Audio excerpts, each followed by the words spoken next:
اور آخری نبی کے جماعت کی باتیں اور شانیں توریت میں بھی بیان کی ہے اور انجیل میں بھی بیان کی ہے۔ جو اگلی کتب ہیں ان کے اندر بھی نبی محترم صلی اللہ علیہ وسلم کی بعثت کا، آپ کی آمد کا، آپ کی ختم نبوت کا، آپ کی رحمت للعالمین کا، آپ کے رسولوں کے سردار ہونے کا، محبوب خدا ہونے کا، جو آپ کے خصوصی اوصاف ہیں، اللہ تعالیٰ نے اگلی قوموں کو بھی اپنے نبیوں کے ذریعے بیان فرمائے۔ اس زمانے کے نبی بھی ہمارے نبی کریم صلی اللہ علیہ وسلم کا تذکرہ کرتے رہے۔ وہ مثلا ابراہیم علیہ السلام کا زمانہ ہے،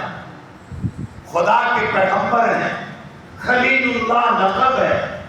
کعبہ بنا رہے ہیں، مگر کعبہ بنانے کے بعد وہ بھی کیا اللہ سے عرض کر رہے ہیں؟ ربنا وابعث فیہم رسولا من انفسہم یتلو علیہم آیاتک ویعلمہم الکتاب والحکمہ ویزکیہم انک انت العزیز الحکیم۔ اے ہمارے رب، اس عظیم رسول کو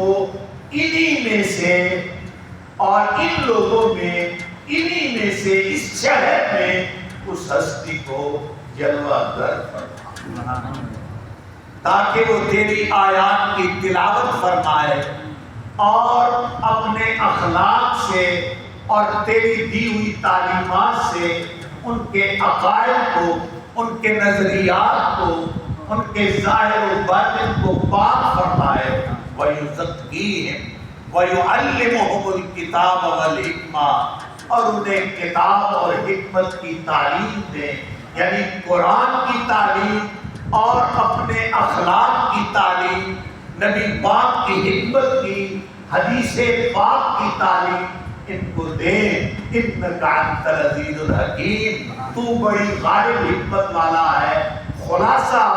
کہ پیغمبر خلیل اللہ مگر مانگ رب سے حبیب اللہ،